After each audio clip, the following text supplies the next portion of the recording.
როცა მოვდიოდი აქ, ესე იგი უნდა გითხრათ, რომ დიდი მოტრფიალე არა ვარ ჩემი ლაპარაკის.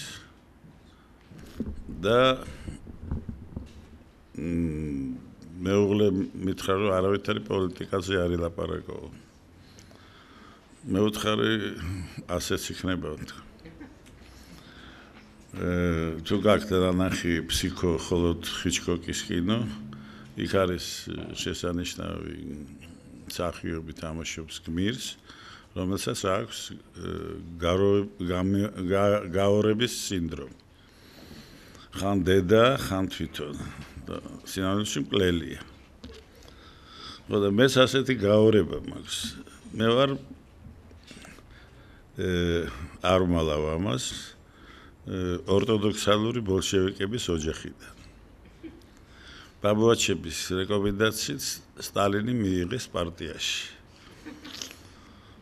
და მე როცა მივხვდი რა ოჯახიდან ვარ, ვცდილობ ის წოდები, რომელიც გადახდა ჩემს ოჯახს, როგორმე გამოვასწორო. ამიტომ ამჟამად ვეცდები ვიყო არა პოლიტიკოსი, არა ბაბუაჩემის შვილიშვილი, არამედ უბრალო ადამიანი.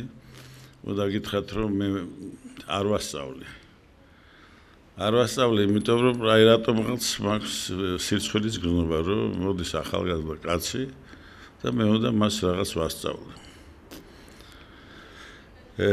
მიხდება ზოგჯერ ტყუილის თქმა, იმიტომ რომ ეხლა მსახიობებთანაც იგივე სიტუაცია, ეხლა მსახიობი თუ მკითხავს რაღაც რთულ შეკითხვას მომცემს და მე არა მაქვს ამის პასუხი, მე მაინც უნდა რაღაცა ვუპასუხო ისე რომ მას მოეჩვენოს, რომ მე რაღაც უნიკალური ენციკლოპედიური ცოდნა მაქვს. ხო და ეს თვითონ მდგომარეობა, რომელიც ჩემში იწვევს გარკვეულ სირცხვილის გზნობას, მე ამის გამო ვთქვი, რომ მე არ მინდა პედაგოგი ვიყო, საკმარისია ის პედაგოგობა, რომელიც ჩემ ხელობას ახლავს თან. მაინც რაღაცის სწავლება მიხდება. უნდა გითხრათ, რომ ის თემა, რომელიც ქალბატონ ნინომ დამირეკა ბათუმში და მითხრა, რამე იუმორისტული სათაური მოუგონიო. დიდხანს ფიქრობდი და მაინც იუმორისტულ სათაურს მივადექი. შელახული კეთილშობილება. თუ დაუკვირდები, საკმაოდ იუმორისტულია. და ეხლა მინდა გკითხოთ, როგორ გაწყობთ თქვენ, რომ შემეკითხებით თუ ან მე რა მოგიყვეთ. ვეცდები, რაც შემიძლია, ყველაფერი მოგიყვეთ. რაც ეხება ჩემს თავს, ჩემ ხელობას, კიდე სხვა რაღაცას, რაც შევეხები. როგორ ჯობია. თუ გნებავთ, მომყვები როგორ აღმოჩნდი საშინელ სამყაროში, რომელსაც თეატრი ქვია. ხშირად მახსენდება ვიღაც ცნობილი რენესანსის მხატვარი იძახის, რომ ნიჭიერი კაცი თუ ღამე არ ფიქრობს, ეს სად შევყავი თავიო, ეს ნამდვილი ხელოვანი არ არისო. და ასეთი ღამეები მე ხშირად მაქვს. და მოხდა ეს აბსოლუტურად უცაბედად, იმიტომ რომ ეხლა ამას იმიტომ გიყვებით, რომ მინდა გითხრათ, რამდენად მნიშვნელოვან როლს თამაშობს ჩემ ცხოვრებაში ბედისწერა. იცით, საერთოდ ყველა ჯერა ბედისწერა და ფიქრობს, რომ ან დააკლო რაღაცა, ამ ქალმა, ჩემთვის ის ქალია და საკმაოდ ლამაზი. საბჭოთა პერიოდში და არა მარტო საბჭოთა პერიოდში ამბობდნენ, რომ ბედს უნდა შეებრძოლო. უნდა დინების საწინააღმდეგო იარო. მე რატომღაც ამ ხალმა ასე მომკიდა ხელი და მე მას ვუთხარი, რომ სადაც გინდა წამიყვანე, საყვედურსაც არ გეტყვი. და ჯერჯერობით, როგორც მეჩვენება, იმ ხალხს სულ ადგილას არ წავიყვანე ვარ გარდა თეატრისა. ხო და ის მოვდიოდი, დავამთავრე ოქროს მედალზე სკოლა არ ვიცი ახლა როგორ არის სკოლებში საქმე, რა ლგოტები აქვს ამ ვითომ ოქროს მედალს, ჯილდოს. აფხაზეთის ომის დროს სოფიკომ და ამერიკა ჭიაურელმა და მოიტანა რამე ოქრო უნდა შევწიროთ, რო იყიდონო იარაღიო. მეტყვი სოფიკომ არაფერი ოქრო არ მაქვს გარდა ამ მედალისა, ის ხო არ არის ოქროსი, ხო ზემოდან რაღაც შეღებილია. მაინც მოიტანეო. მივიტანე იქ ნახეს და უკან გადმომიგდა. იმიტომ რომ მაგრამ იმას ჰქონდა გარკვეული ლგოტები, რომ უგამოცდოდ შემეძლო შესვლა ნებისმიერ ფაკულტეტზე. გარდა რასაკვირველია ახლა კონსერვატორიაში ან ინსტიტუტში, თეატრალურ ინსტიტუტში. სიმართლე გითხრათ, თეატრალურ ინსტიტუტში არ მიდოდა, იმიტომ რომ წარმოვიდგინეთ, ახალგაზრდა კაცი გარშემო აფეთქდა კინო, ააფეთქეს ფრანგმა ახალი ტალღის წარმომადგენლება, ალბათ მისი გვარები, ვინც იცის კინო ემახსოვრებათ, ტრიფოდან დაწყებული, გოდარით დამთავრებული.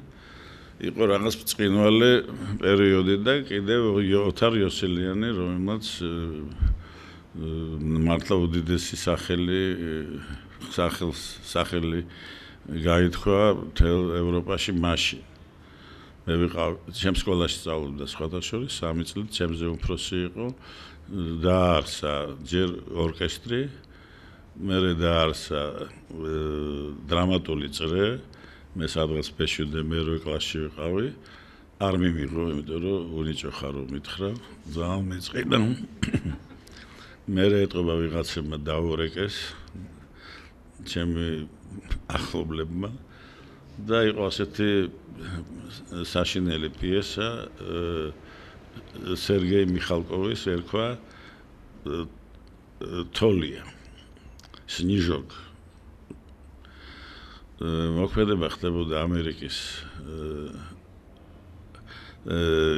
რაღაც შტატებში, სადაც იყო ჩაგვრა ზანგების რასიზმის დედაქალაქში, სადღაც ტეხასი იყო თუ ჯორჯია, არ მახსოვს ახლა. კლასში ხდებოდა მოქმედება და ერთი ზანგი სწავლობდა ამ კლასში და იმას ეძახდნენ დაცინვით თოლიას. ან როგორ არის? ჩაიკა, აი რა ქვია, გუნდას, თოვლის გუნდა. და იმას მეორე მოქმედება სკოლაში ჩაგრავდნენ, ცემდნენ, მოდიოდა სახლში და სახლში ზანგები იყვნენ. და უტექსტო ზანგი იყო, ბიჭი, მისი ძმა თუ უმცროსი ძმა და ეს როლი მომცა ოთარმა. შემღებეს მაშინ არ იყო საღებავები, გრიმი, დაწვეს შამპანურის საცობები, აურიეს ვაზელინში, წამისვეს და აი ძლივს მოვიცილე 3 დღე ვერაფრით ვერ მომაცულო ვერავინ. ეს იყო ჩემი პირველი შეხვედრა თეატრთან.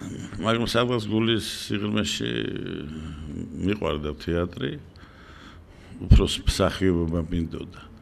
როცა შეიქმნა ეს ასეთი არაჩვეულებრივი ფელინი გამოჩნდა, მთელი ნეორეალიზმი, ფრანგული კინო, მე გადავწყვიტე, რომ შევალთქო კინო ფაკულტეტზე. თბილისში არ იყო მაშინ გახსნილი ეს ინსტიტუტი, ეს ფაკულტეტი და რუსეთში არ გამიშვეს მშობლებმა, შეეშინათ, რომ იქ მოვიყვანდი რუს ცოლს და გადავიმართებოდა მე ღმერთმა ვიცის, ბიზნესს მოყვან ასე მოიყვანა რუსი ხალი და იქ დარჩა საერთოდ. ამიტომ მითხრეს, რომ ჩააბარეო თეატრალურ ინსტიტუტში აგერ თენგიზ აბულაძე და რეზუმ ჩხეიძე მისწავლესო ინსტიტუტში 3 კურსი და მერე გახდნენ რეჟისორები, იყო ცნობილი რეჟისორები იყვნენ, მაგდანა სლუჯავი გადაიღეს. მე ვთხარი არ შემიძლია, კარგად ვიცოდი მათემატიკა და გადავწყვიტე ფიზიკა მათემატიკურზე შესვლა ჩვენ უნივერსიტეტში. ჩემი მერხის მეგობარი უახლოესი მიშიკო ნამთალიშვილი, ებრაელი, იმანაც ძალიან კარგად იცოდა ეს მეცნიერება და ჩვენ გადავწყვიტეთ, რომ ჩავაბარებთ იქ. მოვდივარ ზემელზე, მე ლეოქი კიაჩელის ქუჩაზე ცხოვრობ და ხდება ეს მიშიკო და ვეუბნები. ჩააბარე სადმე შენი საბუთებიო, კიო, სადა უნივერსიტეტშიო ფიზიკა მათემატიკურზე. შენო მეუთხარი მეც ჩავაბარეო, სადო თეატრალურ ინსტიტუტში და ატესტატი მიდევს აქვს. ტყუბა რაღაც ისეთი ნეგატივიზმს რო ეძახიან ფსიქოლოგიაში. აი ჯინაზე ვთქვი ის რაც არ უნდა მეთქვა. მე როგორ შემცხარო უნდა ესე რატო მოიტყუე და წავედი მარცხნივ თეატრალურ ინსტიტუტში. ესე იგი გავყევი ბედისწერას. რატო არ მინდოდა თეატრალურ ინსტიტუტში ჩაბარება, იცით? ის პერიოდი, რომელსაც სოციალისტურ რეალიზმს ეძახიან. იმდენად ცრუდა, იმდენად აი შემაზრზენი იყო ჩვენთვის, ახალგაზრდებისთვის. რომ და თეატრში ეს იყო ისე გავრცელებული, მეჩვენებოდა რომ ჯერ ერთი ძალიან ჩამორჩება თეატრი მსოფლიოს საერთოდ პრობლემებს ვერ ვამბობდით იმას, რაც გვინდოდა გვეთქვა. ამიტომ მივედი თეატრში, თეატრალურ ინსტიტუტში, ერთი წელი ისე ვისწავლე, რომ აი 5 კაცი ვიყავით სულ, ვერაფერი ვერ გავიგეთ რა არის ჩვენი ხელობა. ბოლოს ავტეხეთ დიდი სკანდალით, მივედით რექტორთან და ვუთხარით თუ არ დაგვენიშნავთ ბატონ მიშა თუმანიშვილს, ჩვენ აღარ მოვართ ლექციებზე. მაინც შეეშინდა იმ კაცს და ოქტომბერში ბატონი მიშა მოვიდა და აი არ გაგვიკვირდეთ 1-2 საათში ყოველ შემთხვევაში ჩვენ გავიგებთ რა არის ჩვენი ხელობა და რამდენი რამ უნდა ვისწავლოთ და საით არის მიმართული ეს ხელობა საერთოდ. ერთხელ ამას ყვები იმიტომ რომ ბევრმა არ იცის. ერთხელ წავედი პეტერბურგში ტავსტანოგოვის სპექტაკლების სანახავად ვარ პირველ კურსზე. და ამიდა ჩემი იყო გათხოვილი უკრაინელ მამაკაცზე, რომელიც იყო დირიჟორი, უკრავდა და იმ პერიოდში იყო ოპერის დირექტორი. ახალი რა 7 წელი იყო ომის დამთავრების შემდეგ და წავედი პეტერბურგში აღმოჩნდა მისი მეგობარი გენერალი და დაურეკა და შენთან გაჩერდებაო ჩემი ცოლის ძმისშვილიო. ჩავედი პეტერბურგში, დამხვდა გენერალი, ყავდა 3 ქალიშვილი, ცოლი, სიდედრი და დედა. ესე იგი, სულ ქალებია მე რო დამინახა თანს ქართველი, ესე იგი, ძალიან გაეხარდა. იმიტომ არ ყავდა საბუტილნიკები, რო ვთქვათ ეს რუსული სიტყვა თუ გახსოვთ. ყოველ საღამოს რო ბრუნდებოდი სპექტაკლებიდან, ეს დამხვდებოდა არაჩვეულებრივი პურმარილით. ეს გოგონები იჯდნენ, მეც ახლა რაღაცას ვტრაბახობდი.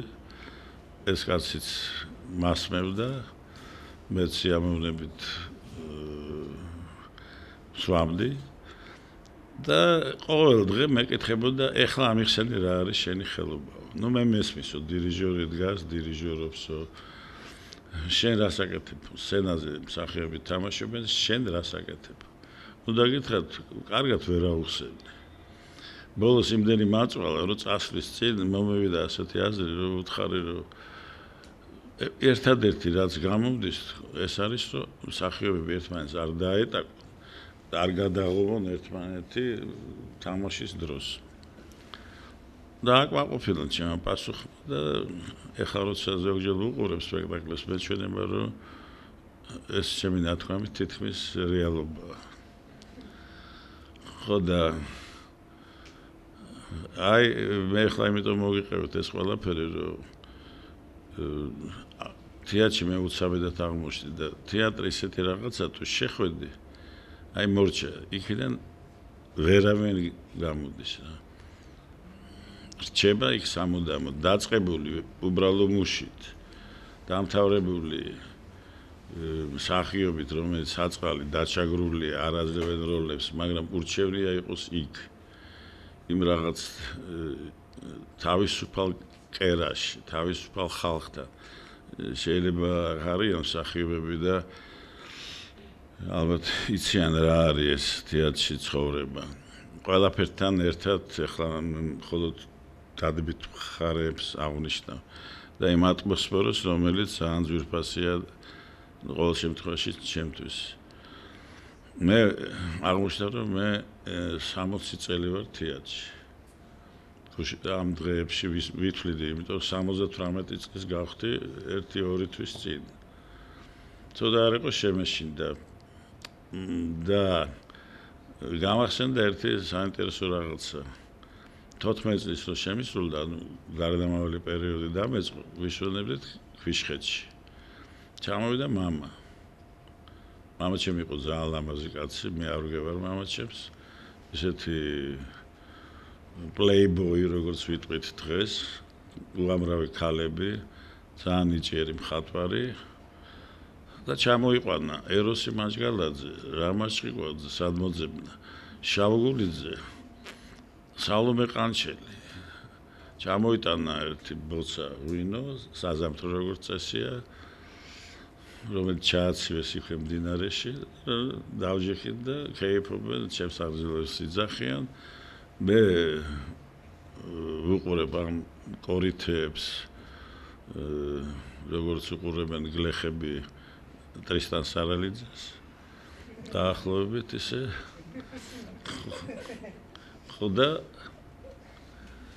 ფიქრობ რა არის ეს თქმა აი გადის ზუსტად 4 წელი ნუ არც ვფიქრობდი რომ იქ აღმოჩნდებოდი და თუმანიშვილთან ვარ და რაღაც სპექტაკლს გავს და მითხარ რომ აი აიყვანა ეროსი და სალომეო და სცენა გააკეთებო რასაკვირველია თვითონ უკეთესად გააკეთებდა 100%-ით ვიცი მაგრამ რაღაც დავალება იყო სუფთა რეჟისორის რომ გაიგო რა ამჭირს რა შემიძლია და აი ეს ნუ უსპალ გამახსენდა ეს დღე როცა ჩემ დაბადების დღეზე აღმოჩნდა ეს 4 კაცი 2 მათგანი უკვე ჩემთან იყო რეპეტიციაზე ეხლა მამას ჩემზე გამახსენდა კიდე მინდა გითხრათ რომ მე რუსული სკოლა დავამთავრე ეს იყო მე-9 თუმანიშვილმაც ის სკოლა დავამთავრა სადაც მე ვსწავლობდი ხო და მეორე კლასში ვარ და მეუბნება მე ახლა სოციალიზმს ვხები ვიღაც ბიჭი სომეხი ჩვენ სკოლაში სწავლობდნენ ესე იგი 2 ქართველი 3 რუსი ებრაელები იეზიდები სომხები უმეტესობა და 2 ქურთი ხო და ერთ-ერთი სომეხი ბიჭი მეუბნება რომ რობიკ იქ სალონთან მამაშენის სურათია გამოკრულიო და დიდი ამბავი ტრიალებს მე ხა სახში ხატავდა მამაჩემი და ფიქრობ რომელი სურათია გამოკრული წამოდიო და წავედეთ ახლა მაშინ სალონი სადაც მხატვრები თავის ნახატებს ყიდდნენ იყო ჭავჭავაძის და რუსთაველის კუთხეში აი მე რიქსონის მაღაზია იყო მე იყო რაღაც სასადილო წიგნების მაღაზიის პირდაპირ და დღეს ძალიან ბევრი ხალხი 47 თუ 8 წელია ეხლა ჩემმა კლასელებმა ამბობენ გაატარეთ მხატვრის შვილია ავტორის შვილია მივედი შუშასთან ვიტერნავსთან და ხედავ მიცანი ის სურათი და რას წარმოადგენდა ის სურათი ესე იგი გურის პეიზაჟი ჩაის ბუჩქები დგანა ჩაის მკრეფავები ლამაზი ქალები ლამაზ ქალებს ხატავდა მამაკაცები შუაში დგას მედეა ჯაფარიძე ცისფერ კაბაში და ხელში უჭირავს ჩიბუხს რომელიც გამოვართვა ვიღაც გლეხს. სურათს ხვიოდა მე ვნახე სტალინი.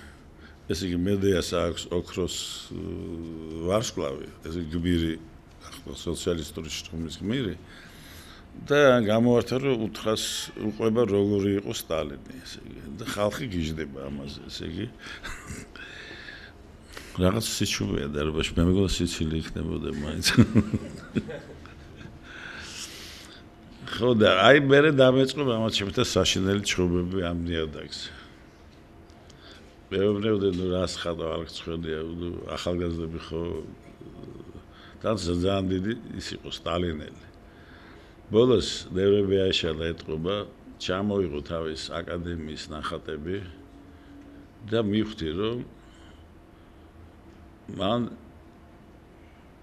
დაღუპა საკუთარი თავი, შეწირა საკუთარი ხელოვნება და ნიჭი რაღაც საშინელებას, როგორც აგული რა ქვია ვარად ერისთავი იმ არაჩვეულებრივ გამოფენაში სიტუაცია რომელიც იმ ფილმშია ზუსტად ის მოდელია რაც ემართებოდა ნიჭიერ ქართულ მხატვრებს ვინც ამას არ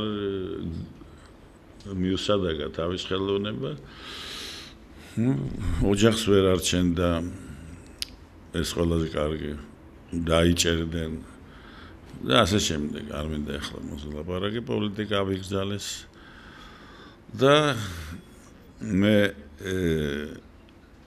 მაინც მოახერხა მამაჩემმა რომ დაბრუნდეს გარკვეულად იმ წიაღში რომელიდანაც გადაისროლა ბედისწერამ და დაბრუნება მოგეხსენება ძალიან ძნელია ისევ იქ დაამთავრა ინსტიტუტი პირველ ჩემს სპექტაკლში ძალიან დიდი მსახიობები თამაშობდნენ სადიპლომო სპექტაკლი იყო ჩეხი დისიდენტის ზღაპარი ჟანრით ზღაპარი მესამე სურვილი სპექტაკლი ის მაგრამ ძალიან ძირფასი ну აი უნიკალური მსახიობები თამაშობდნენ ესე იგი თქვენ უკვე აღარ იცით გვარები ეს ჩვენი ბედისწერაა რომ და ბედნიერებაც რომ ჩვენ არაფერი არ გვჭირდება ახლა ვარსკვლავები მოიგონა ბურჯანაძემ რომ ვარსკვლავები იყოს თეატრის წინ ეს ვარსკვლავები ყველა თეატრის წინარი უკვე და საკმაოდ ბევრი ჩახვალ თელავში ბათუმში ვარსკვლავებია და ეს ვარსკვლავები მოგონილია ჰოლივუდში, იმიტომ რომ ის ხალხი, რომელიც კინოებში თამაშობენ, დაუშვათ ჩარლი ჩაპლინი, მერი პიკფორდი, იმათ იცნობოდა მართლა თელის სამყარო. და ვარსკვლავები იმიტომ შეარქვეს, რომ ყველგან ჩანს. და მოდიან ახალგაზრდები, გოგონები ალბათ მე-5, მე-6 კლასში და გაჩერდნენ ახლა არც უნახიათ ეთყობა. და დაიწყეს კითხვა გვარების. არც ერთი გვარი აღარ იციან. და მე მინდა იცი დავუბრუნდე იმ რაც დავარქვით ამ ლექციას.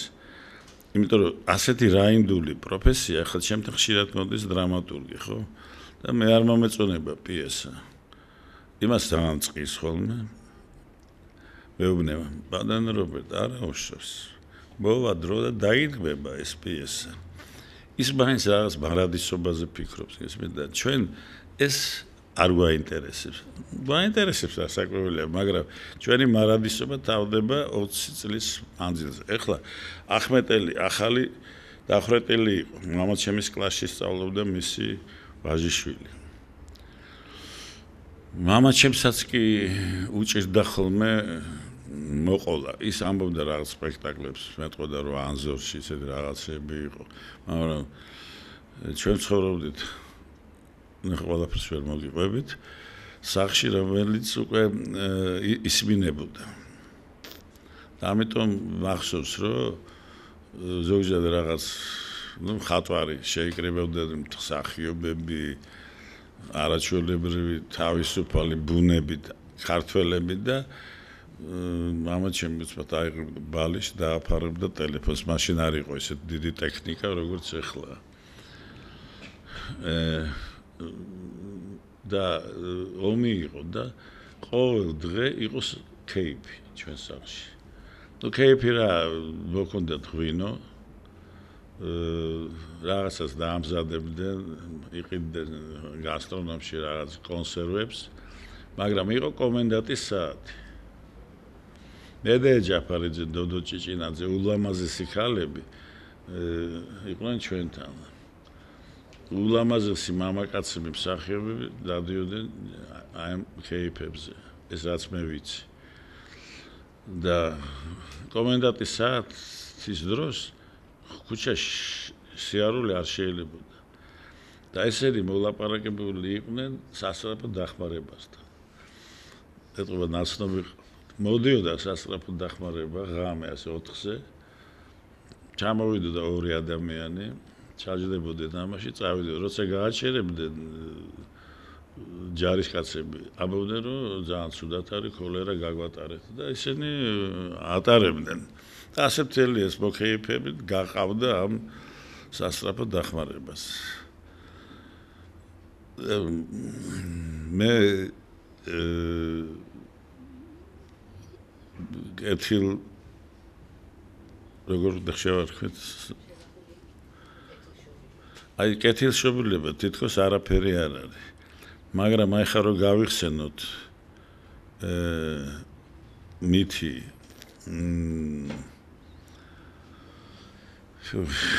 გრალზე ხო ვიღაც ბერძენმა დამალულმა ქრისტიანმა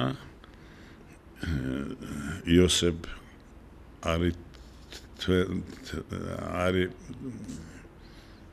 ახსოვს ვინმეს დათო იმან შეაგროვა ჯვარზე ჯვართან სისხლი ქრისტესი და რადგანაც ქრისტე დასჯილი იყო ყველა მის რელიკვიებს მალავდნენ ქრისტიანები და არის ასეთი ლეგენდა რომელიც სხვათა შორის ინდიანა ჯონსში რაღაცა მინიშნებით არის ინდიანა ჯონსი და ჯვაროსნები იქ თუ გავხსოთ ერთი კაცია რომელიც სულ ამათ დაძდებს შენ გონია ეს რაღაც ფაშისტების გამოგზავნილია და სინამდვილეში ეს არის კაცი რომელიც ამ გრალს დარაჯობს არ იმითი რა იქ იყო რაღაც ქართველი ტომი თქო გვარი რომელსაც დაავალეს უნდა დარჩეს იქ და ამ გრალს udaraჯოს და ისინი ну რობაქიძესაც აქვს ამაზე რომანი დაწერილი და ამას იმიტომ ვამბობ რომ საქართველოს ამ ჯვაროსნო ლომებში ჩამოყალიბდა რაინდობა როგორც კეთილშობილი ადამიანის კვინტესენცია და ერები რომელმაც ეს არ გაიარეს ეს გზა ისინი დააყდათ იმათ აი ის თვისებები რომელსაც ჩვენ ვეძახით რაღაც რაინდულ თვისებებს მაგალითად რუსებს ძალიან უჭირთ იმიტომ რომ მოიგონეს მერე უკვე მოგვიანებით სხვათა შორის ერთი ქართველი იყო სალუქვაძევი რომელმაც ფიქრობენ სლოვა პალკუ იგერევი მისი დაწერილია ის იყო მაგარი ოსტატი აფერისტი იყო მოკლედ რომ ვთქვა და ბევრი რამე გააუკეთა ისეთი რაც არ ითვლება ზუსტად რომ ეს არის ძველი რუსული ძეგლები ლიტერატურული და მე ყველაზე ძალიან ახლა მткиვა რომ რაღაცა ეს სული რაინდული და თითქოს გაიცრიცა და საერთოდ თითქოს ეს არისტოკრატიის ნაწილია მაგრამ ჩვენ გვინახია გლეხი რომელიც უფრო დიდად კეთილშობილია, ვიდრე დაუშვათ განათლებული კაცი. და მე მიმაჩნია, რომ ეს ისეთი აბსტრაქტული შეიძლება ცნება დაგვაკდა და რაღაცა თან წაიღო. მე ეხლა რუსულ საიტში ვნახე მერი შერვაშიძეზე ძალიან დიდი წერილი. და ეტყობოდა შეყვარებულია სათაური ასეთია легендарная красавица 20 века княжна Мери. თუ გინახიათ იმის ფოტო და სურათები, ეს არის მართლა არაჩვეულებრივი გალაქტიონის მუზას გულისხმობ. ხო და იყო ძალიან ერთგული ცოლი ქართველი თავადის ერისთავის. მთელი ცხოვრება იყვნენ ერთად, ცოტა ტრაგიკული ბედი ჰქონდათ, იმიტომ რომ შვილი რაღაც დაიღუპათ. და ბოლოს ეს პორტრეტი დახატა რუსმა სორინმა, ასეთი მხატვარი იყო, რომელიც შეისყიდა მონაკოს ცოლმა გრეის კელი. ულამაზესი ქალი იყო, თუ თქვენ კინო გიყვართ, ალბათ იცით, ჰიჩკოკის მუზა. ხო და ამ ქალს ეს ეკიდა ლოგინთან. დილით რო ვიღვიძებდიო, მე ვუყურებდი ამ სურათსო. ტყვებოდიო, მერე მივიდიოდი სარკესთან და თუ იყო მომენტები აღმოაჩენდი ხოლმე რაღაცა მსგავსებასო მერისთან. მაშინ ეს დღე ძალიან კარგად ვითარდებოდა.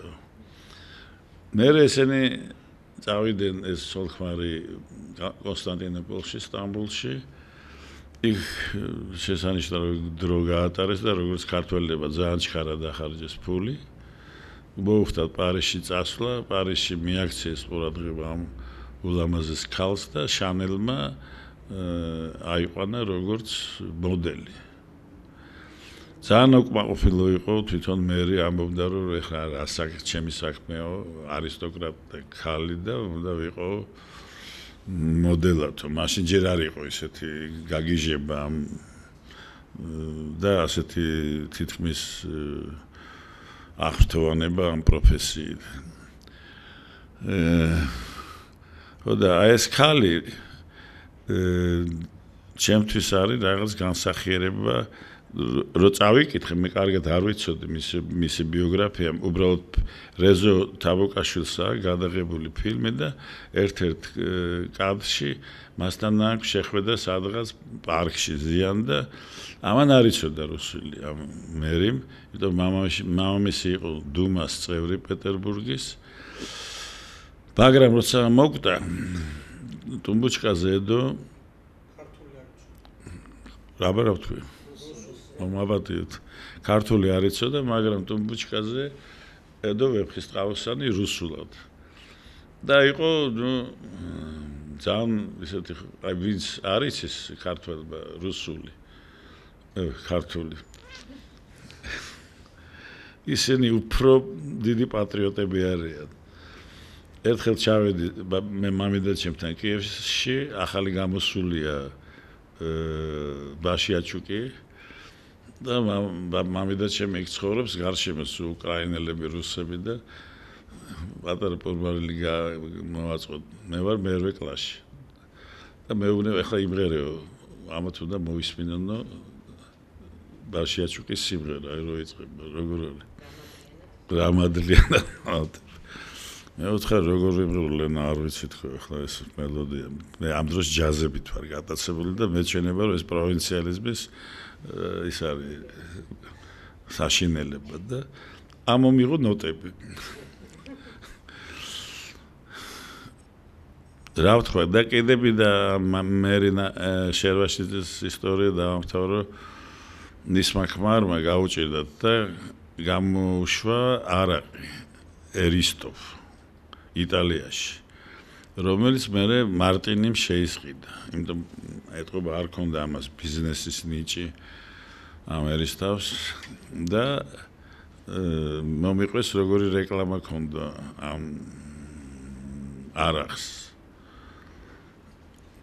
ესე იგი მას ჰქონდა ყველაფერი. მე 812 წლის გმირობის წოდება. ალექსანდრე პირველმა დააჯილდოვა მას, დააჯილდოვა იგი ორლოვის გუბერნიაში უზარმაზარი მიწებით. ყავდა ულამაზესი ქართველი ქალი ცოლად. მიწები საქართველოში. და ეს თulis ესე იგი რეკლამა რა იყო ეს კაცი. 17 წელს მან დაკარგა ყველაფერი. გარდა ამ არყის რეცეპტისა. კი, ესაც არის. ეხლა რა გიდათ კიდევ ჩემგან? ჯერჯერობით ლექცია მხოლოდ რაღაც უცნაურ არაინტელექტუალურ ფორმებს იღებს, რაც მე მომწონს.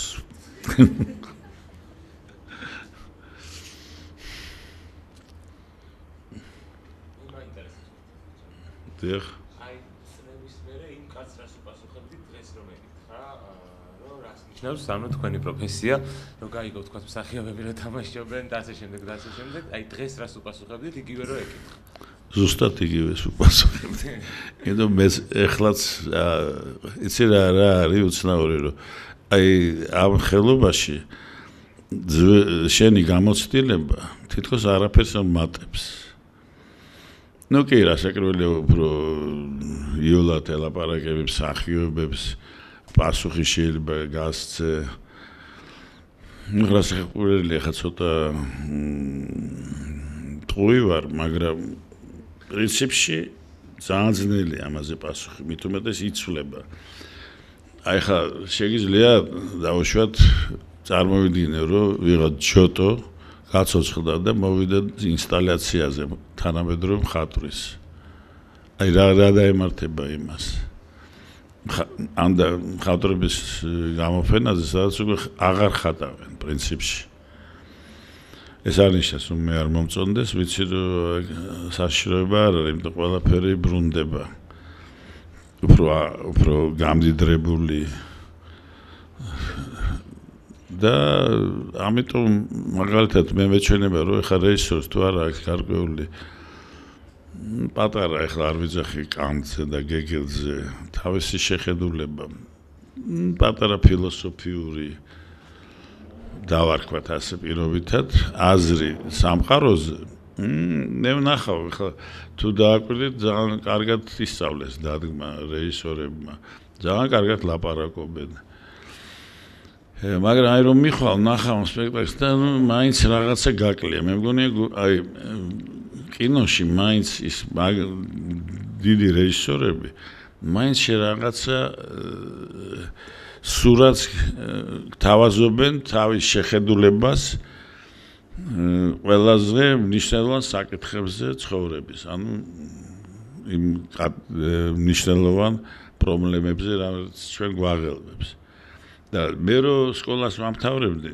გავდიოდი ჯერ კიდევ ვასწრებდი ფსიქოლოგიას ლოგიკას ბოლო კლასში და ხა როგორ გავდიოდით ეს სხვა საქმეა და ინსტიტუტშიც ყავდა ამდაგვარი რაღაცა ეხლა კარგად არ მახსოვს და უნდა იყოს სპეციალური საგანი ალბათ ინსტიტუტში რომ ფილოსოფიის ისტორია ეხლა არ გვინდა ძალიან ღრმად შესვლა მაგრამ თავისთავადაა ძალიან საინტერესო ეს საგანი და თუ არ ვიცი ეხლა რა უნდა შემოვთავაზო ისეთი რომ მე დამაინტერესო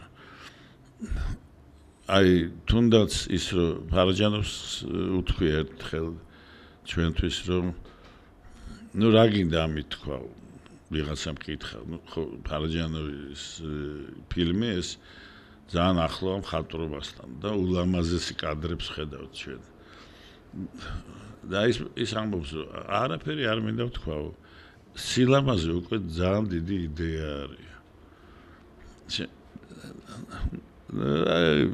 ამიტომ მე ვთვლი რომ საერთოდ უნდა იყოს ეს საგანი ინსტიტუტში. მაგრამ მეუბნებიან, რომ ესეთი პროფესიული საგნებიც აღარ არის. ცოტა გაუცებული მესმის რაღაც მსახიობებისაგან თითქოს იქ მოძრაობას აღარ ასწავლიან, სასცენო მოძრაობას აღარ ასწავლიან იმ დონით, როგორიც იყო სიმღერას არ ასწავლიან. ქართველი კაცი ბუნებითაა პლასტიკაც ხედავ, რომ ხა ზოგი ბევრ ქვეყანაში დამიდგავს სპექტაკლი და იქ რასაც ისინი აი მუშტრით და დიდი შრომით აღწევენ, ჩვენ უფრო იოლად გამოგვდის. შეიძლება ეს ჩემი შოვინისტური სურვილები მაბრმავებს, მაგრამ მაინც მეჩვენება, რომ ჩვენ უფრო მოქნილები ვართ და უფრო რაღაც აზარტი გვაქვს ყველაფრის მიმართ. თუნდაც როგორ ვიცმევთ. ახლა ჩვენი თეატრი რო გაიხსნა, იქ პიტოევმა დახარჯა, ეს იყო სომეხი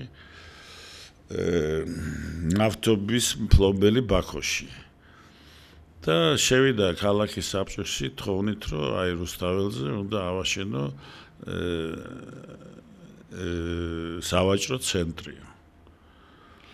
იქ უთხრეს, რომ ახალი დამწვარი იყო ოპერის თეატრი მოედანზე და უთხრეს, რომ თეატრი უნდა იყოსო იქო და მაშინ გაძლევთ ამ მიწებს, რომ შევღავათ ის 2 წელიწადში აშენდა ჩვენი თეატრი. მაგრამ პირველ სართულზე იყო იტალიური ტანსაცმლის მაღაზიები.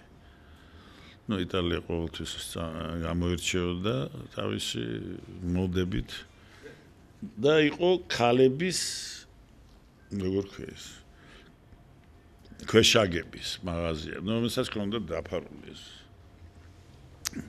რო არ ჩანდეს. და ქვემოთ იყო რესტორანი, რომელსაც ჯერ ენონა ერქვა, მერე დაარქვეს ქიმერიონი. მერე სუნმა ახმეტელი რომ მოვიდა, სუნმა შეაწუხა ძალიან რესტორნის სუნმა ეს ქეიფები თითქმის ხვდებოდნენ ერთმანეთს. ახმეტელმა დახურა ეს რესტორანი. მე მესმის რატო ბევრი აბრალებს რომ რატო დახურაო და ჩაჭრა კიბეები აი ფოეში რო არის ჯერ ხო ჩავდივართ და მე ამოვდივართ ამ ჩაჭრაში მართალია დაზიანდა კაკაბაძის ფრესკა შესანიშნავი ფრესკა იმერეთი მაგრამ ის უკვე დაზიანებული იყო იმ დრო გადაღებილი იყო თავრობის ბრძანებით ეგვშერტ. როცა ხსნიდნენ ჩვენი ქართველი რესტავრატორები ამ ფენებს, ასე გაგიჟდნენ, რამდენჯერ შეუღებიათ ეს საშინელი საღებავით. ჩვენ გვიწევს ხოლმე თეატრის მსახიობებთან მუშაობა. და ანუ აბსოლუტურად სპეციფიკა იცვლება ამ შემთხვევაში დამოკიდებულებაც და ურთიერთობაც. და მაინტერესებს როგორ ხდება თეატრში ეს ყველაფერი ურთიერთობა სცენაზე და რა სპეციფიკა არის საერთოდ? მე ჯერ ვიტყოდი რა სპეციფიკა კინოში.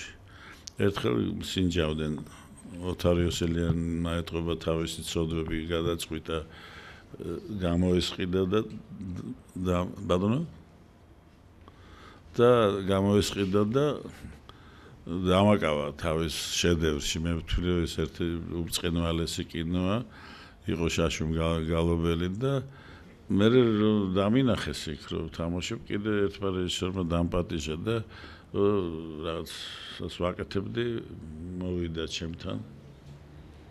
ასე მეუბნება ყინული არ გინდა ყინული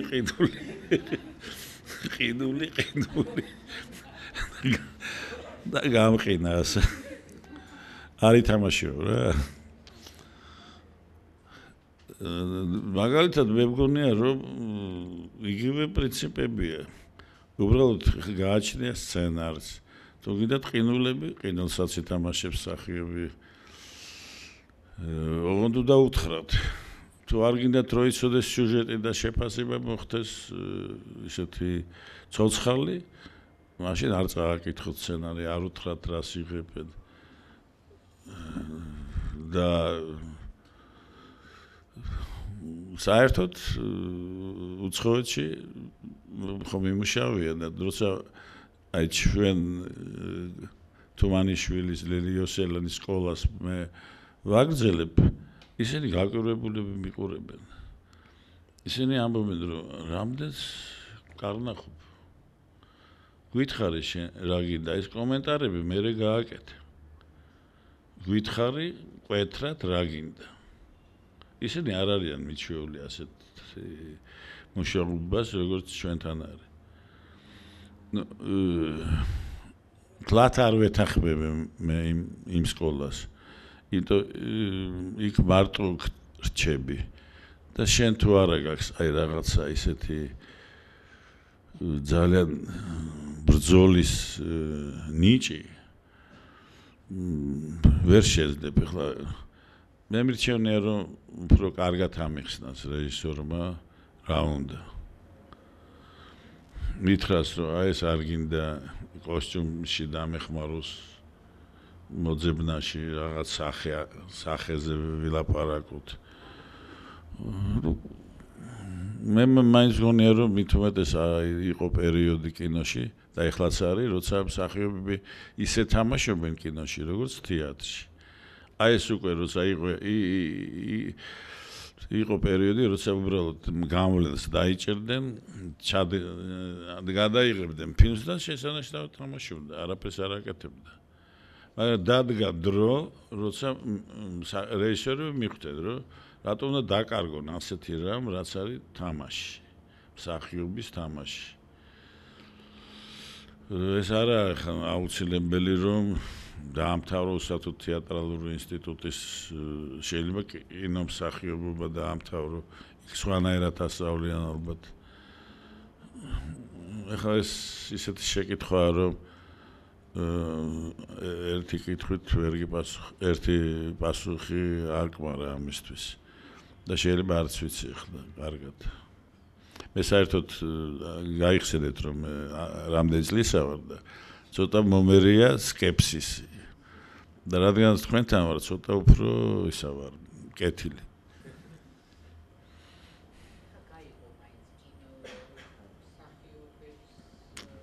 კი ვიცი.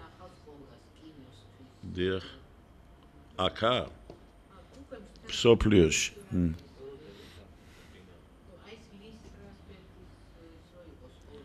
დიახ, ძალიან კარგად ვიცნობდი თვითონ ლისაც.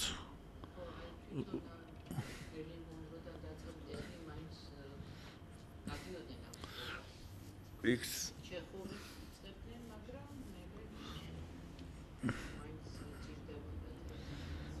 ну ხა ერთი თეატრში აი ჩვენთან გადმოვიდა სოფიკო ჭიაურელი ძალიან იჭიერი ხალი იყო და სულ მეუბნეოდა რობიკო კაცო ამ თეატრში მე მიხდება ცოტა უფრო ძლიერი მამაღალი უფრო მეტი ენერგიის დახარჯვა მოძენიშვილის თეატრი ძალიან მეადვილდებაო და ბოლოს დაგტოვა ჩვენ და წავიდა ისე იქ. ну არის რაღაცა რაც ჩვენ თეატრის თვითონ მასშტაბები მაგალითად ბერძნები ხო ვიცით ხა კოტურნები კონდათ რაღაცა ნიღბები სადაც ხმა აძლიერებდა ხმას და მე დამიდგამს იქ ეპიდავროში სადაც არდებოდა ეს საოცარი ადგილია, ესე იგი იქ დავდგი სამი სპექტაკლი. ელექტრა, ოიდიპოს მეფე და მეორე ვერ მოვასწარე, მესამე ვერ მოვასწარე, იმიტომ რომ მსახიობი ხალი გარდაიცვალა. უეცრად იცოდა რომ ცუდად არის, მაგრამ არ გვეგონა რომ ასე ჩქარა მოვიდოდა. და პირველად რომ შევედით დღისით არ შეიძლება რეპეტიცია, იმიტომ რომ არის დაახლოებით 60 გრადუსი. და რეპეტიცია იწყება, როცა მზე ჩავა. ქვევიც უნდა ცოტა გაცივდნენ. მოვედით 10 საათზე, იმიტომ რა დეკორაციებს აყენებდნენ და მე ვარ გია ყანჩელი და მირიან შველიძე. და დავჯექით ამ ქვებზე სიბნელეა. ავიხედეთ მაღლა, ისეთი ადგილია, რომ იქ იდეალურად ჩანს ვარსკვლავები. და უეცრად რადისტმა ჩართო ჰამლეტ გონაშვილით გიას სიმფონიის დასაწყისია. ჩვენ არ მოველოდით ამას. აი ეს ხმა რომ ვიგონეთ ესე იგი. თანაც იცი რომ აი ეს ქვები ამ ქვებზე იჯდნენ აი უდიდესი ბერძნები. გასაოცრება. ეს ისე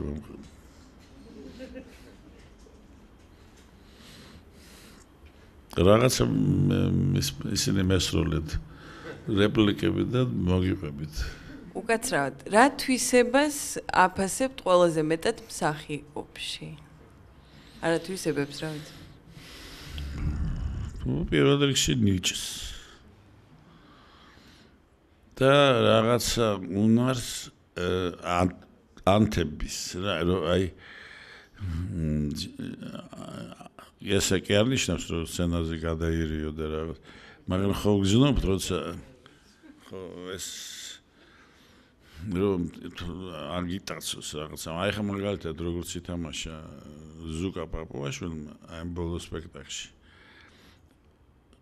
ის ხო ნუ სახეს თამაშობს თავისთავად ანუ ჩვენ ხედავთ რომ ეს კაცი ძალიანად არის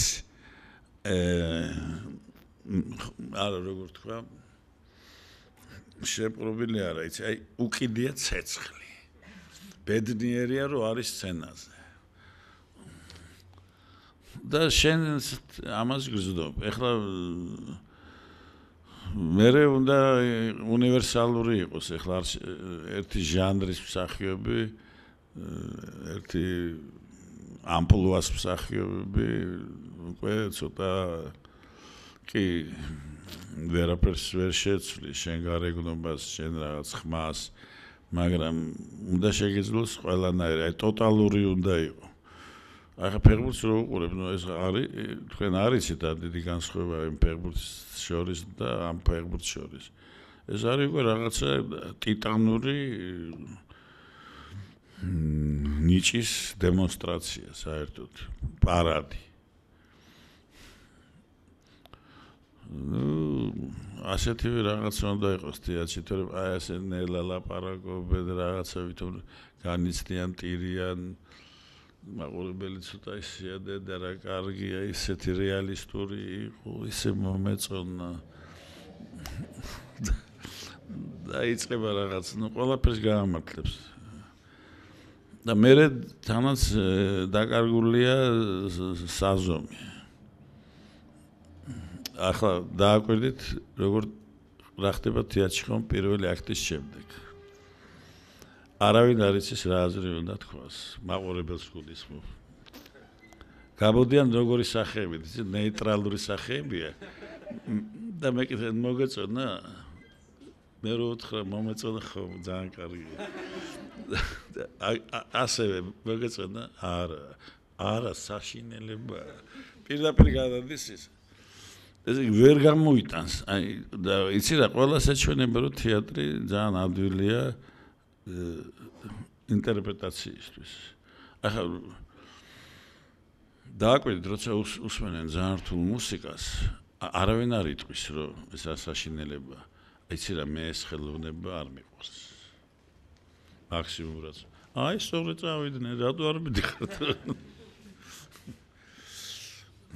ამ ხატრობას უყურებენ ხო რა არის ახლა ამბობს ნუ ჩემთვის ეს გაუგებარია თეატრში ასე ტექსტი ჩემთვის გაუგებარი არ ვთქვიათ რას აზიზღრობა პირდაპირ იმიტომ რომ იმ სცენაზე დგანან ორი შეყვარებული ელაპარაკებიან პრიმიტიული სიტყვებით თუ თანამედროვე დრამატურგია და შეძგონია რა ეს გასაგებია ესმის და ეს არის თეატრი ფიქრობს ის კაცი ეხლა თუ გონიათ რომ ეს შემიძლია რაღაც ისეთი დასკვნები გამოგიტანოთ რომლებიც თქვენ დაგეხმარებათ მე თამაში არა მე არ შემიძლია იმიტომ ყოველი მსახიობი არის ცალკე მოვლენა ყოველ მსახიობს მე ვცდილობ ყოველ შემთხვევაში ზოგჯერ არ გამომდის ცალკე ინდივიდუალურად მოვუარო არ ყველაზე ძალიან იცი რა აი ლაპარაკში მე მომწონს პლატონის დიალოგები სოკრატთან იცი იკრიბებიან რამდენიმე კაცი და მოდის სოკრატე ახლა ის იმპროვიზაციას ვაკეთებ გამარჯობა სოკრატე გამარჯობა როგორ საქმე გუშინ დალიე არა გუშინ ცოლმა მითხრა რომ თუ კიდევ დალევ ეწყინებაო და რო გადაშლი მერე კომენტარებს ხედავ ბიჭო თურმე აქაა ჩადებული რაღაცა უამრავი აზრები ეხლა ვერც ვიხსენებ რა აზრებია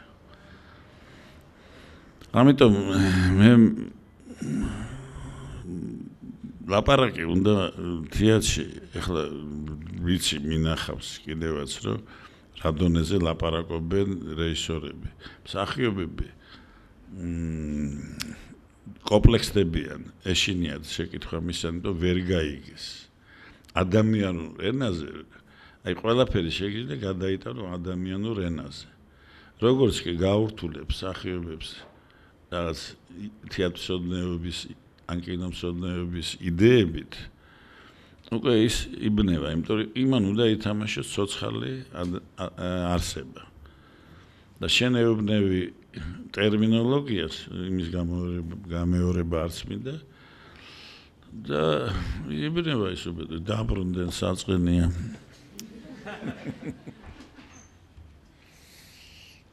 და მე ძალიან მომწონს აი პასუხი მინდა იმ კინო და თეატრის მსახიობებზე იცოდეთ რომ მე 78 წლის ვარ და სტანისლავსკი ჯერ კიდევ მახსოვს და სწავლობდი არის ასეთი ეპიზოდი რომ სტანისლავსკი დგამს ჯაჯა ვანიას ჩეხოვის უნდა გამოუშვას უკვე გასულია 3 თვე და ვერაფრით ვერ გამოუშვა და ეს ნემეროვიჩ დანჩეკო გაგიჟებულია და ის დირექტორია თეატრის და უკვე ისინი ხო თავრობა ფულს ხო არ აძლევდა ეს ხო რუსი მილიონერების და სტანისლავსკის მამის ფულები თეატრიც ასე აუშენეს ეს იგი სავა მაროზური და მამისი იყო აბრეშუმის ხო აუ ჯერ აბრეშუმის და მე აი მას აკეთებდა ხო და რაკრას ამობედურმა ნემიროვიჩმა ეუბნება გასტანტინ სერგეევიჩთან არის ლაპარაკებიან ერთმანეთს რაშია საქმე რა პრობლემაა და აი შეხედე ახლა ეს რეალურიაო ეს სახლიო მესამე მოქმედებაში დაშის ის არის ბაღი რაღაცა მილია წყალსადენი გაფუჭებული და ესე იგი მხატვარი წვალობს რაღაცებს ბალახები მოაქვს ფრის ნუ ვერაფრით ვერ დაარწმუნეს სტანისლავსკი რომ ძალიან გავს ამ დროს დაინახა რომ გადის პატარა ბიჭი კაჩალოვის შვილი და ანგრძლული იყო ბავშვის მოყვანა თეატრში აი სოფს ყრიდა სტანისლავსკი როგორ მოკავთ ბავშვები თეატრში და დაუზახა იმ ბიჭი მოდი აქო ნემეროჩ ვაიფიქებს დავიღუპე ახლა მეც დამცხებს რატო შემოუშვით ბავშვი მოიყვანა ახლა რაღაც კამფეტებიედო, აი გავსიჯებ და ახლა ერთი შეკითხვა მაქვს. აი ესო დეკორაციაო. ნამდვილი არისო? ხავში უყურებს ახლა. ახლა ნემიროვიჩი რა დღეშია და არაო. ნემიროვიჩმა სტანისლავსი გადახედა. აბა რატომ? სახლში არ არსებობს. ხოდა აი თეატრში როცა სახლს დაინახავ, ამ მსახიობში დავინახავ სახლს. მე არა ვარ ასეთი მისი მოტრფიალე, მიუხედავად იმისა, რომ დამიდგამს ასეთი სპექტაკლები, სადაც სახლი იყო სახლში და ასე შემდეგ. ბრძანეთ.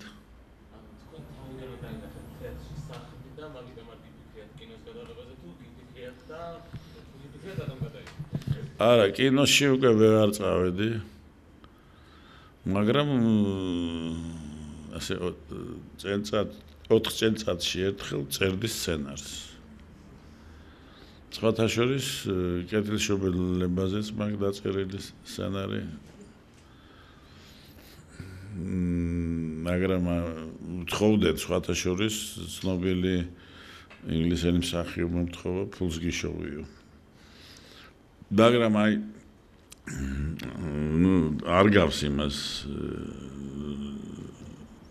დენ ბრაუნის იმას რა ქვია აი ლეონარდოზე რო არის როგორ? და ვინჩის კოდი. სწორედ ეს თემა მე ავიღე აი გრაალის მცველებზე. თანამედროვე ის არის სიუჟეტი იწყება ზვიადის დროს და ნელა გადადის თითქმის მთელ სოფლიოში და თავდება სადღაც პატარა კუნძულზე.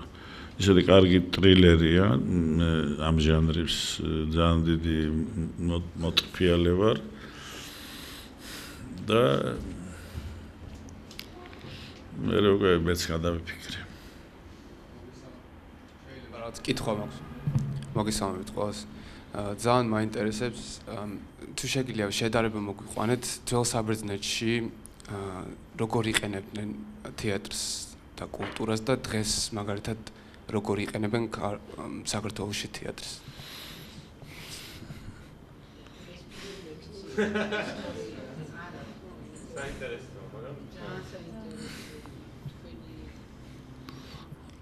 არა, იცი, უბრალოდ ერთ რამეს გეტყვით, რომ აი ბევრს დიდი პრეტენზიები აქვს ქართულ თეატრის მიმართ. და ბევრიც ამბობს, რომ ეს კრიზისია. უნდა ითქვას, რომ თეატრის მდგომარეობა მუდამ კრიზისულია. იმიტომ რომ მაშინაც როცა შექსპირი იყო, მაშინაც როცა დიდი რეჟისორები იყო. იმიტომ ძალიან სწრაფად იცვლება ცხოვრება. თეატრი ვერ ასწრებს და არც უნდა შეიძლება დაეწიოს, მაგრამ რაღაც უნდა აითვისოს. ის რაც საბერძნეთში ხდებოდა, ეს იყო რაღაცას ფილოსოფიური, ამავდროულად სამოქალაქო იცით, აი ახლა იმ ეპიდავროსში მთელი საბერძნეთი მოდიოდა სპექტაკლების სანახავად, იცოდნენ, რომ არის შეჯიბრი დრამატურგების. და ეს მთელი ეგეოსის ზღვა იყო სავსე ნავებით თურმე. და ეხლაც როცა არის ფესტივალი, ზოგი მოცურავს. ეს იყო ხალხის რაღაცა ერთადერთი საშუალება გაეგო სიმართლე, ეცინა. ეხლა იქ მე მომივიდა ძალიან საინტერესო ისტორია. ჩემი ოიდიპოს მეფე რო დავდგი იქ ის ადამიანი, რომელსაც მოაქვს ამბავი, რომ იოკასტემ თავი მოიკლა, ჩამოიხრჩო თავი და მე ოიდიპოსმა თვალები დაითხარა. ის ხალი სცენაზე იდგა, პატარა ტუბუჩკა ედგა. რა ქვია ქართულად ტუბუჩკას? ხოდა იყო ტეხრეჟი თითქოს ამ სპექტაკლის. ვიღაცას კარნახობდა ხოლმე. და ნელ-ნელა ხდებოდი რომ ეს არის ვერისწერა რა ისე თანამედროვე კოსტიუმში იყო ეს ისინი ყველა ისტორიულ თუ ფანტასტიკური და როცა აქედანვე ისე ხრებოდა და მე შემოდიოდა და ყვებოდა და რომ ყვებოდა აღელვეული ეწევოდა სიგარეტს იცი რა ამბავი ატყდა დარბაზში ბოზო რას ბედა ამ წმინდა ადგილას და თანაც მაყურებელი მთლიანად ეწევა ის არ შეიძლება და წინადღით ნანახი მაქვს არისტოფანეს კომედია ბოდიში თქვენთან აი გრძელი ასოებით დარბიან ბუტაფურიული მამაკაცები და ვეუბნები ნუ რატო გუში შეიძლება ასეთი უწმაწყვილი რამე დაინახო ამ სიგარეტზე რამ ძალიან დიდი სკანდალი ატყდა ის რამდენიმე მსახიობმა დამიცვეს მე იმიტომ მეც მიყვიროდნენ მე პარტერში ვეჯექი იმ ქალმა მაინც გააგრძელა ძალიან მაგარი ტიპი იყო და სამწუხაროდ თეატრი ხლა ამ დონეზე არ არის რომ ვინმე ვიღაცას შეძახოს რომ რეებს ჩადიხარ აი სპექტაკლზე მაგალითად ზარი რეკავს პირველ რიგში ზის კაცი და რეკა ზარბა სცენაზე არის რა ქვია იმას მოდარ დუმბაძის საბრალდებო დასკვნა რა სპექტაკლია არა რა თეატრია ახლა არ ვიცი იქეურება ვით თამაშობს მაიცა აქ ხო გოგი გეგეჭკორია პირველ რიგში ზის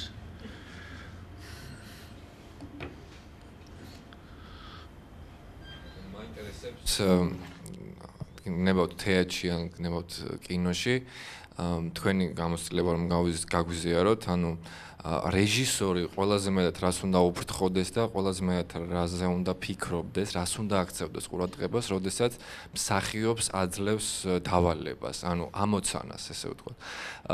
რომ მსახიობი რაღაც კოსმოსში არ გამოეკიდოს, არ ითამაშოს უბრალოდ რაღაც გაბრაზება, ძალიან ზოგადი და აბსტრაქტული ცნებები, უბრალოდ რომ მიეცეს კონკრეტული საქმე სცენაზე, რა თქმა უნდა, ამას მნიშვნელობა აქვს, რაღაცაზე უნდა ფიქრობდეს და აი თქვენ როგორ გამონახავდით ხოლმე აი ამ გზებს და ყველაზე მეტად რაზე უნდა ფიქრობდეს და რას უნდა უფრთხოდეს რეჟისორი ამ დროს და მეორე კითხვაც მაქვს, ცოტა სულელური. თქვენთვის ანუ რომელი განსახიერებული როლი კინოში კითხვება, ну, რა ვიცი, რომელიც თქვენთვის განსაკუთრებული სულელურია იმ ხრივ, რომ იმ გაგებით, რომ ეს ალბათ სხვადასხვა დროს სხვადასხვა იქნებოდა თქვენთვის, მაგრამ თქვენებავთ აი ბოლო გითხარით, რომელმაც მართლა რაღაც დიდი გავლენა მოახდინა. უბრალოდ რომ გითხრათ, აი განსახიერებული როლი ყველაზე მეტად, რა ვიცი, აი რომელიც ითვლება ნიმუშად თქვენთვის კინო როლისა. დიდი მადლობა. ბოლოს შეკითხვა ცოტა გამიჭირდება, მაგრამ აი მომწონს ძალიან ახლა ის გვარი მომიწყება. გლადიატორში რო თამაშობს არა იმპერატორს ვინც აი მისი კინო ვნახე ქვია მასტერი ხო აი ძალიან მომეწონა ფილმის მე ხარ თემისა და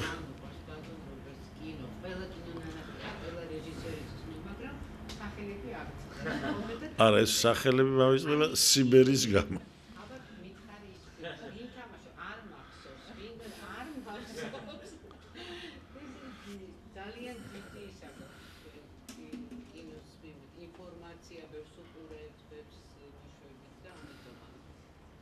არა იმიტომ არა.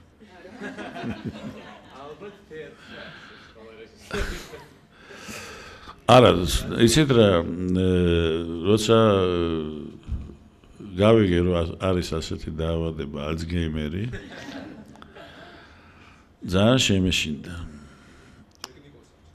და ერთხელ წიგნის მოსკოვში ვიყავი ბადრო ხო ვიცი აგერ ახლა ჩემი ახლობელის და ძალიან გახშირდა ეს დაავადება მართალია ჩვენ ვეძახდით სკლეროზს მაგრამ ხო და დავიწყე ვიყიდე რამდენიმე წიგნი მეხსიერების განვითარებისთვის. ნუ იმას ვერ შეასრულებს ვერავინ. 2-3 გვერდს წაიკითხავ და ამოვირჩევ რაღაც იოლ ვასავარჯიშოებს. მაგრამ უნდა გითხრათ, აი მაინც რაღაცა მიშველა. აი ახლა როცა გავდივართ დავუშვათ რეპეტიციებს. ძველ სპექტაკლებს ვაღდგენთ ყოველ ახალ სეზონს, ხო? ამ დიდი ხანი არ გვითამაშია და უნდა ავადგინოთ. აი მეხსიერება ბევრად უკეთესი გამიხდა, უფრო კარგი ვიდრე მქონდა ახალგაზრდობაში. ლექსები, რომლებიც ეს მაშინებს ახლა უკვე ლექსები, რომელიც ვერაფრით ვერ დავისწავლე, ახლა თვითონ მოდიან და გამახსენდა ჩემი სიდედრი საწყალი ბათუმელი იყო და ბოლოს დაემართა სკლეროზი და როცა მოვდიოდი სახლში მეუბნებოდა რობიკო ინგლისელები წავიდნენ თუ აქ არიან მე ვქავდა რომ ინგლისელი შოტლანდიელები თორე ბათუმში როცა შემოდიოდი კომუნისტები თუ ისინი გაიქცენო ასეთი ის იყო მაშინ ვიღუპებით და ძალიან ეშინო ტალიბების ვიღაცები მუშების სულ ტალიბები ეგონა და ახლობით ამ მდგომარეობაში ალბათ ვიქნები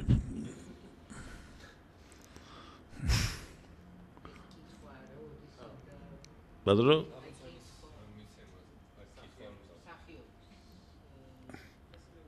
იცი რა ახლა ვერ გეტყვი ამას იმიტომ რომ მაგალითად სახიობი რომ მე მუშაობ უკვე ისეთ ურთიერთობაში ხარ ზოგჯერ რომ არ ეუბნები აი ისე როგორც გასწავლია ის ჩვენ უკვე ვლაპარაკობთ რაღაც ჩვენ ენაზე ერთხელ ორჯერ იჯდა ჩემთან ვიღაც თეატრში რომელიც იწერდა რეპეტიციებს მე და რამაზის საუბრები მოთხოვეს ჟურნალში რომ ბიჭო რო წავიკითხე ის არ შეიძლება იმის დაბეჭდა ეს არის რაღაცა ნუ ჩიტების ენა რა არის ისე რომ იტყვი ნუ გაშინებს სიტყვები რომელიც არ გამოხატავენ აი ღვდინამდე ყველა იმ ამოცანას იმიტომ რომ ხშირად ამოცანა მსახიობისთვის არაფერი არ არის აი არ აღიზიანებს არ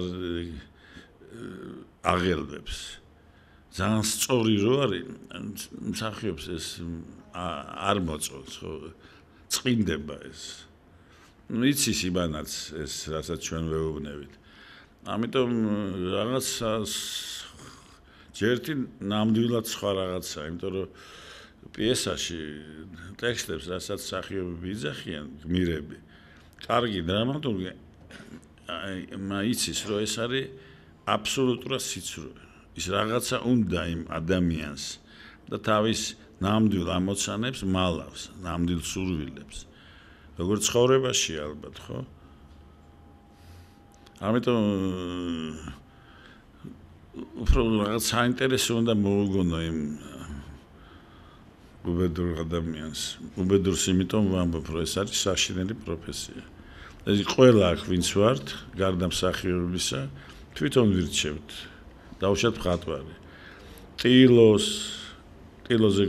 ტილოზე არ გვია დახატვა კარგი ხაღალს ვიშოვით ნახშირით გვინდა ნახშირით დავხატავთ ტემპერით დავხატავ ესენი უცდიან ჰამლეტს ვიღაცა კრეტინი ჩემი კოლეგა მეც ხო კრეტინი ვარ მოდის ერთი წლით მეტი ვისწავლეთ აი რა ვისწავლეთ ერთი წლით მეტი ეს ხუთი მე რომ ვკითხო პირიქით უნდა იყოს მოდის ეს კაცი და იმაზეა დამოკიდებული ჩემი ბედი ამ კაცზე გადის დრო არ მომწეს უახლოვდები უკვე მეფე ლირს და მეფე ლირს უკვე ბებერი ვერ ითამაშებ იმას ესეთი ენერგია ჭირდება თუ ნამდვილად გინდა ითამაშო ის ხო რაღაცა საერთოდ საოცარი რამ არის და ამიტომ შევიცოდოთ მსახიობები კარგით, ახლა ჭორებზე გადავედით. მოგესალმებით კიდევ ერთხელ ყველას. იმ წინა კითხვიდან გამომდინარე რაღაც ვერ მოვახდინე რა წესი რა და კითხვის დასმანა. მინდა რომ გავაგრძელო მაგაზე საუბარი, იმიტომ რომ მაინტერესებს აი რა როლი უჭირავს, რა ფუნქცია აქვს საერთოდ თეატრს და ხელოვნებას, მაგაზე რომ მოგვიყვეთ და მე რო გითხრათ რომ რამდენად შეუძლია თეატრს ისეთი კულტურული პრობლემების მოგვარება, რაც დღეს გვაწუხებს მაგალითად აი გზაზე გადასვლა და რაღაც ნაგვის დაყრა და ესეთი აი ესეთი პატარ-პატარა დეტალები, რაც განგვხევს თუ რაღაც აი ან ტელეფონზე ლაპარაკი რო ახსენეთ ხო აი ასეთი რაღაც. და როგორ შეიძლება, რითი შეიძლება, როგორ ფიქრობთ თქვენ? ეს მაინტერესებს. კარგით, მე მაგალითს მოგიყვებით. თეატრი რიჩარდ მესამე დავუშვათ, ხო? ქონდა პოპულარული სპექტაკლი იყო, იმიტომ ინგლისში რაღაც წარმატება ქონდა და ქართველებმა მერე შეაფასეს სპექტაკლი. ხო და პარტიაში იზრდა დაახლოებით 30% რიჩარდები. ისინი ასე გვიყვება მეფობის გამო არ ზრუნავდნენ. მაგრამ ისინი იყვნენ პოტენციით ბოროტი ხალხი. ეხლაც ალბათ იგივე პროცენტია. მაგრამ სპექტაკლის ყურების დროს ისინი რასაკვირველია რიჩარდის მხარეზე არ იყვნენ. მაგრამ მოდიოდნენ სახლში, ჯერ კიდევ რაღაცას ფიქრობდნენ. დილით ისინი იღვიძებენ და კვლავ აგრძელებენ რიჩარდის ცხოვრებას. თეატრი არ გამოასწორებს ხალხს. ჩემის აზრით, ეს ძალიან დიდი რომანტიული იმედია თეატრის ფუნქციაზე. თეატრს შეუძლია მხოლოდ შეახსენოს ხალხს, რომ რაც არ უნდა მოხდეს, როგორაც არ უნდა აირიოს ცხოვრება, რამდენიმე ცნება იგივე დარჩება, ბოროტი იქნება, ბოროტი, კეთილი და აი იმედი შეიძლება რომ ჩაუსახოთ.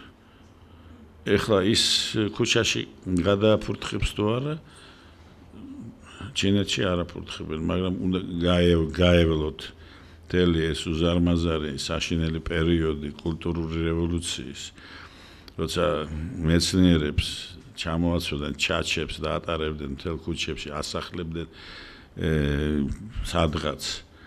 მაო ძედუნის ცოლი იყო პეკინის ოპერის მსახიობი. ნიჭიერი არ იყო მთლად და იმან იძია შური მთელ ოპერაზე. ეს არის არაჩვეულებრივი ჟანრი. მსოფლიოში ასეთი რამ არ არსებობს. და ყველა დახურეს პეკინის ოპერა ყველგან. გადაასახლეს სამუშაოებზე, სადაც მთებში, ყანებში მუშაობდნენ ეს ხალხი. როცა მაო ძედუნი წავიდა, ჩამოვიდნენ ფრანგი დოკუმენტალისტები და გაიგეს, რომ ჩინეთის მთავრობას უნდა აღადგინოს ეს ჟანრი. და გადაიღეს ფილმი, როგორ ეძებენ ხალხს, ვინცაც ახსოვს ეს ხელობა. და უკვე აღარ არიან ცოცხლები ბევრი, ვინც არის ბებერი და იქ ჭირდება ძალიან ისეთი მოძრავი რაღაცები, ყველაფერს ვერ დაიმახსოვრენ. კი არსებობს რაღაც წიგნები. ხო და მე მაინც ვაბრალებ ყველაფერს კულტურას და იმ კეთილშობილებას, სადაც მე აღვნიშნე დასაწყისში. რატო უნდა გადავაჩვიო მე დავუშვათ ადამიანს, რომელიც მოდის თეატრში, ან როგორ უნდა შევაჩვიო? მან არ იცის რა არის თეატრი, როგორ უნდა გავაგებიო ეს? რატო ამბობს სპექტაკლზე? დღეს რა თეატრია? იცი რა არის რაღაც მომენტები, რომ ეს არის ძალიან რთული პოზიცია და ყველაზე საწყენია, რომ მთელი გვარები განადგურეს, ხო, 20 რამდენი რუსეთში 37-38-17 წელი სამოქალაქო ომი, მე 37 წელი კოლექტივიზაცია საქართველოში პლუს მეტი იყო 24 წლის აჯანყება განადგურებულია მთელი არისტოკრატია მე არ ვიცი რომ არისტოკრატია ყველა გადასარევები იყვნენ მაგრამ იქ ხო გამოყვანილი ჯიშები იყო ეხლა გლეხები არიციან როგორ დათესო როგორ უნდა ამინდი როგორ უნდა შეადარო იმიტომ არავინ არც მუშაობა უნდა გლეხებს არიციან სტალინამ პირველ რიგში გაანადგურა გლეხობა იმიტომ იცოდა რომ ის არ დაუჯერებს მას ის არის მიწასთან ბუნებასთან დაკავშირებული და მოусპო ყველა ცოდნა საუკუნეებით რომ მოდიოდა ეს კი როგორც ოპერა პეკინის ბოდიში ბატონო მაინც პოლიტიკაში შემვეთრია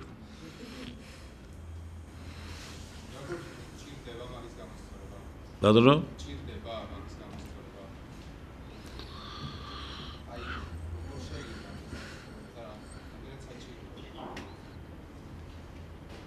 ვერ გეტყვით ეხლა მაგალითად ინგლისი ყოველთვის მეჩვენებოდა ყველაზე ჭუჭყიან ქვეყანად აი გაგიკვირდებათ ხო და მე ჯერ მე რო დავფრენავდი British Airways აი ვატყობდი რომ ეს ძალიან დიდი განსხვავება დავუშვათ Lufthansa-სა და ამას შორის ისინი იმიტომ კი არ არიან ჭუჭყიანები ისინი ამას არ აქცევენ ეხლა ბანკები ძალიან ლოგიკურად დაიბადნენ იმ წიაღში ინგლისურ წიაღში ხო იცით რა ის საშინელება ის რასაც რა ანტიგიგიენაში ცხოვრობდნენ ისინი და ნუ მე ვიტყოდი ასე ადამიანი თუ არის მხეცი და არის მხეცი ერთადერთი რა შეიძლება გააჩეროს ეს სიმხეცე ან ყოველ შემთხვევაში შეაკავოს თავისი ბოროტი გაზრახები შეიძლება იყოს ეკლესია მაგრამ ისიც ვერ შვენის იმიტომ ახლა დაიწყო რაღაც საშინელი მოძრაობა ახალი ათეისტების ახლა გამახსენდა ახლა ძველი ებრაელური ანეკდოტი ეკლესიაში არა უფრო ანეკდოტს მოვყვები უკრაინულს ეს ჩემო უკრაინულმა ბიძაც ჩემო მოყვა რომ 23 წელს დაანგრიეს ეკლესიები ლენინის ბრძანებით სტალინის შედარებით მობიერი იყო ვითომ და დადიოდნენ სოფლებში ანტირელიგიური პროპაგანდისთვის და მოვიდა ერთი პროფესორი კომუნისტი და ყვება რომ ერთი არ არის რაღაც პლაკატები მოიტანა დააკიდა ასე და დაამთავრა თავის ლექცია და ეკითხება ხო არა გაკეთე შეკითხვებიო და დღება ერთი მოხუცი ესეთი უკრაინელი გლეხი და ეუბნება მე ერთი შეკითხვა მაქვს მხოლოდ აი რატომ არისო რომ ძროხა შვებაო ну როგორ თქვა როგორ დავარქვა ამას ბლინდამ ხო ბლინთო თხები და ცხვრებიო პატარა კურკლებითო და ცხენია ესეთი კამოჩკამი და ჭამინო ერთი დაიგივესო ბალახსო ხა ეს დაიბნა კაცი სპაღლა იყო სადაზმერთან და არ ვიცი და ეს ხა რუსულად так вот в говне не разбираешься а божьи дела суешься